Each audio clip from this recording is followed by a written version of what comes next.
5인 출입 거절했더니 점점점입니다. 자, 이 역시 코로나 지금 소식인데요. 그 관련된 속보 또 정부의 발표 내용은 잠시 뒤에 또 전해드리기로 하고, 자, 먼저 이 사건 내용부터 살펴보겠습니다. 자, 5명 이상 못 가잖아요. 네, 안 되죠. 자, 식당에. 자, 그런데 우르르 몰려왔다는 거 아니에요?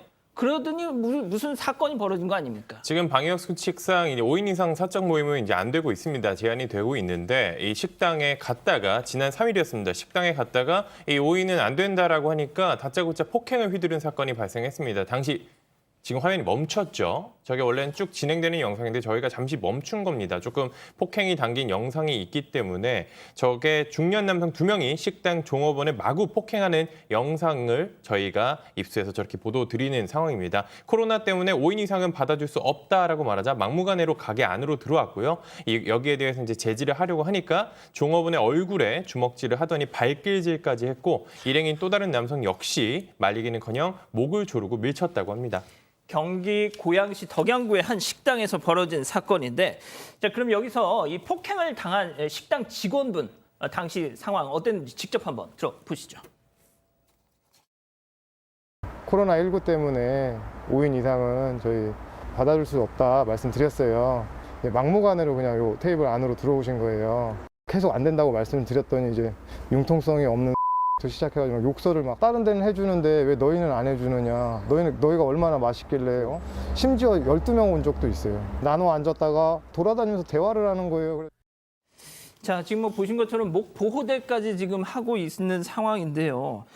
아니, 식당이 손님 많은 걸 마다하겠습니까? 그렇습니다. 예? 예. 하지 말라니까 진짜 마음은 안 그렇지만 못 오게 막는 거 아니에요. 예, 자, 저도 그런데 저렇게 폭행을 했어요. 그렇습니다. 이 사건을 보고 굉장히 좀 공분을 일으켰어요. 사실 답답한 건 다 알겠습니다. 답답한데 가장 힘든 분들이 바로 소상공인과 그 자영업자분들 아니겠습니까?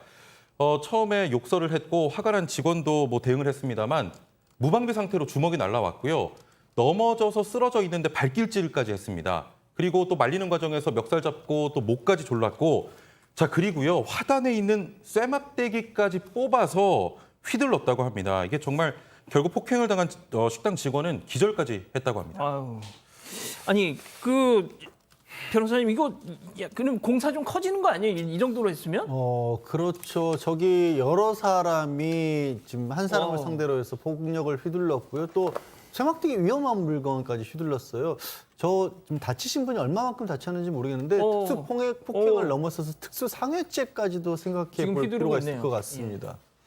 아, 참. 자, 저 사람들 경찰에 어떻게 입건이 됐어요? 네, 입건이 됐죠. 영상까지 있는 상황이고 폭행 사실이 이거는 회피할 수 없는 거잖아요. 우리가 때리지 않았다라고 말할 수 없는 상황이기 때문에 경찰에 입건됐고요. 저 폭행에 가담한 남성 2명 현재 경찰이 조사를 진행하고 있습니다. 이 조사 중에 이 해당 남성이 2명과 3명으로 5명이 2명, 3명으로 나눠 앉으려고 했는데 식당에서 거부해 화가 났다라고 진술했습니다. 근데 원래 이거 안 되는 겁니다. 2명, 3명도 나눠도 안 되는 거예요. 그렇죠. 근데 그거를 안 된다고 했더니 저런 일을 벌인 건데 일단 지난 5일에 이 국민청원을 올리면서 이 사건이 알려지게 됐고요. 해당 이 방역법을 준수했다가 폭행을 당했다 이런 글이 올라왔고 이런 방역 수칙을 지켰다고 욕설과 폭행을 당해야 하느냐 저런 내용으로 담긴 글을 올린 적이 있었습니다. 제가 이 관련 기사에 달린 댓글들을 보니까요, 소장님. 네. 정말 식당을 하시는 분들 몇몇 분이 댓글을 다셨는데 저런 것뿐만이 아니라 별의별 게 다 있어요, 진짜. 그러니까 막았더니 이런 플라스틱 칸막이를 막 부시고 막 온갖 피해 사례가 막 주렁주렁 달려 있더라고요. 그러니까 저는 이 사건을 보면서 발길질을 하고 목 조르고 쇠 파이프를 뽑아내고 그다음에 이제 기절했는데도 발길질까지 했다니, 이게 지금 이럴 일일까? 라는 생각이 들었어요. 그래서 이 사람들, 지금 가해자 사람들 정과는 없나? 이런 생각이 들면서 무슨 화풀이를 다 이 자영업자들한테 하고 있지 않나라는 의구심이 들었고요. 지금 이 식당 사장님도 굉장히 속상했던 게 뭐냐면 이 일이 있고 나서 너무 속상해서 본인이 내가 뭐 잘못하나? 라는 생각이 들어서 인터넷 중소기업이나 이제 자영업자들 모여있는 그런 인터넷 카페에 들어가서 이런 경우에 어떻게 해야 해야 됩니까? 라고 얘기했더니 많은 식당 주인분들이 10명 중에 4명이 융통성 있게 발휘한다. 이렇게 융통성을 발휘한다. 이렇게 쓰셨다는 거예요. 너무 속상하다고 내가 이거 법을 지키려고 지키는데 나 혼자만 지키는 것 같다라고 아하. 굉장히 속상해하셨다고 하네요.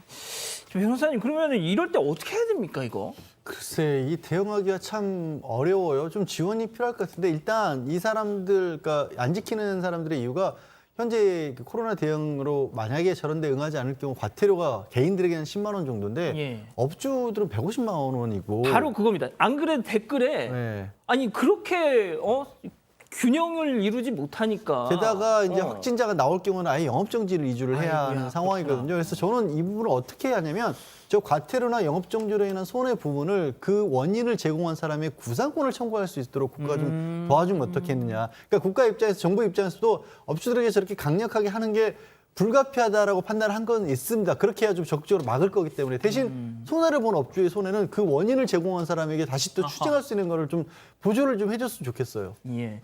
그러니까 이런 댓글이 있어요. 진짜 손님들한테도 그 업주들 못지않은 불이익을 준다면 이런 거 금방 사라진다. 이런 얘기가 있어요. 자, 그런 가운데 이게 진짜 연일 이 신기록 확진자 경신을 하네요. 맞습니다. 지금 1,300명이 넘었습니다. 어제 이제 오늘 0시 기준이죠. 신규 확진자가 1,300명이 넘었는데 1,200명이 연속적으로 넘고 이번에 1,300명까지 넘었습니다. 이게 사실 계속해서 하루 만에 가장 많은 수치를 또다시 이제 경신을 한 건데요. 사흘 연속 1,200명이 넘는 확진자가 발생한 거는 코로나19가 우리나라에서 시작된 이래 처음입니다. 그래서 상당히 이 심각한 상황이라서 일단 이 사회적 거리두기 최고 수위인 4단계를 적용하기로 했습니다. 오는 12일부터 25일까지 2주 동안 진행되는데요. 일단 이렇게 진행되는 만큼 일단 이번 주말에는 적용되진 않지만 최대한 외출을 자제하면서 지금 이 상황을 함께 타개하기 위해서 함께 노력을 해야 되는 상황인 것 같습니다. 자, 그러면 말이죠. 수도권 다음 주 월요일부터 거리두기 4단계를 적용한다. 오늘 오전에 정부 발표가 있었는데 자, 이 거리두기 4단계 이 처음 가는 길이어서 많이들 좀 모르실 것 같은데 그 내용을 좀 정리를 해 주시죠. 네, 일단 지금 현행 4단계가 되면 현행 거리두기 체계에서 가장 최정점에 있는 상태고요. 사실상 좀 셧다운이 되는 그런 상황입니다. 사적 모임 같은 경우는 오후 6시 이후에는 2명까지만 만날 수가 있고요. 그 전에는 4명까지 만남이 가능하고 뭐 PC방, 카페 같은 다중 이용 시설은 오후 10시부터 제한이 되고요. 클럽, 나이트, 헌팅포차, 감성주점 등의 유흥주점은 영업이 금지가 됩니다. 또 결혼식이나 장례식은 친족만 허용이 되는데요. 49명까지 가능하고요. 집회 같은 경우는 1인 시위 외 모두 금지가 됩니다. 종교 활동 같은 경우는 비대면만 가능한데요. 오늘 오전에 유은혜 그 교육부 장관이 브리핑을 열고서 예. 현재 지금 유치원, 초등학교 1, 2학년 소규모 학교 또 고3 수험생 등교 수업을 하고 있거든요. 이제부터는 다시 원격 수업으로 전환하겠다고 밝혔습니다. 자, 이 정말 소장님 어떻게 해야 되나요? 이거 정말 사실상의 야간 통금이다 이런 얘기까지 나오는데 많은 네. 분들이 좀 힘들 것 같아요.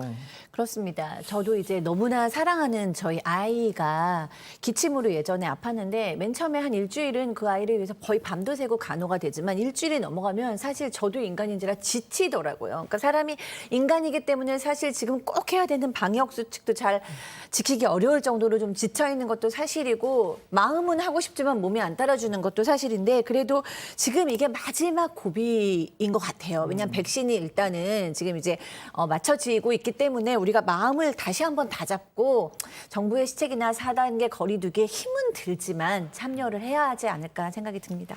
알겠습니다. 자, 일단 첫 번째 사건 이렇게 정리하고요.